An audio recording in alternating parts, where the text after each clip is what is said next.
প্রিয় দর্শক শ্রোতা, আশা করছি আপনারা সকলেই ভালো আছেন।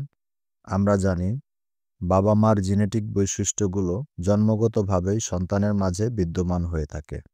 যেমন বাবা বা মা মিষ্টি খেতে খুব পছন্দ করে, সন্তানও তাই। বা বাবা বা মা গণিতে খুব ভালো, সন্তানও ঠিক তাই। অর্থাৎ আমার বা আপনার মধ্যে ইনবিল্ড যে বৈশিষ্ট্যগুলো রয়েছে তা আমাদের বাবা বা মা থেকে এসেছে এবং তারা আবার তার বাবা মা হতে পেয়েছে।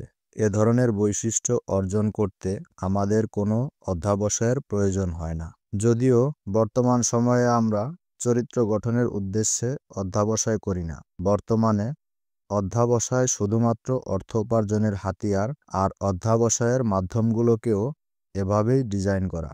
যা হোক, পূর্বেই বলেছি জিনগত বৈশিষ্ট্য অর্জন করতে কোনো প্রকার অধ্যাবসায়ের প্রয়োজন হয় না। তাহলে প্রশ্ন আসবে, কোন ধরনের বৈশিষ্ট্য অর্জনের ক্ষেত্রে আমাদের অধ্যাবসায়ের প্রয়োজন? উত্তর হচ্ছে, যে সমস্ত জিনগত বৈশিষ্ট্য আমাদেরকে ব্যক্তিগত, পারিবারিক, সামাজিক বা কোনো ক্ষেত্রে রাষ্ট্রীয়ভাবে অপ্রীতিকর বা ক্ষতিকর প্রভাব ফেলতে পারে তা বর্জন করা, এবং ঠিক তার বিপরীতে এমন বৈশিষ্ট্যকে নিজের চরিত্রের অন্তর্গত করা যা ব্যক্তিগত, পারিবারিক এবং পারিপার্শ্বিকভাবে সকলের জন্য কল্যাণকর। এখন ধরুন, আপনি অধ্যাবসায়ের মাধ্যমে এমন একটি মানবিক গুণ অর্জন করেছেন যা ইতিপূর্বে আপনার বংশের কারো মধ্যেই পরিলক্ষিত হয়নি। তো এরপর আপনি এমনটি আশা করতেই পারেন যে আপনার ঔরসজাত সন্তানও জন্মগতভাবেই এই বৈশিষ্ট্যের অধিকারী হবে, কারণ আমাদের শারীরিক ও মানসিক প্রায় সকল অ্যাক্টিভিটিসগুলোই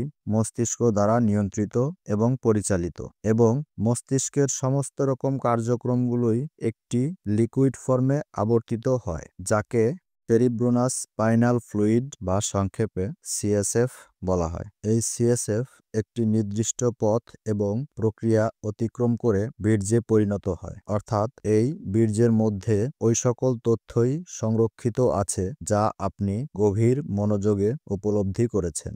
আর এ কারণেই আমাদের নেক্সট জেনারেশনগুলো উত্তরোত্তর আমাদেরকে, অর্থাৎ তাদের পূর্ববর্তী জেনারেশনকে বিট করছে। তাই আমরা নিজেদেরকে এমনভাবে গড়ে তুলব যাতে আমাদের সন্তানেরা আলোকিত মানুষ হয়ে ওঠার পক্ষে জেনেটিক্যালি একটি সাপোর্ট পায়। কারণ আমাদের ভারতবর্ষে কখনো চরিত্র গঠনের প্রায়োগিক শিক্ষার বিস্তার ঘটেনি। ব্যক্তিবিশেষ জ্ঞানী মানুষেরা নিজেদেরকে আলোকিত করেছেন বটে, এবং তার ধারাবাহিকতা আজও বিদ্যমান। তবে এই কোটি মানুষের ভিড়ে দু একজন ভালো মানুষেরাও ভালো নেই। আজ এই সময়ে ভালো মানুষের খুব প্রয়োজন।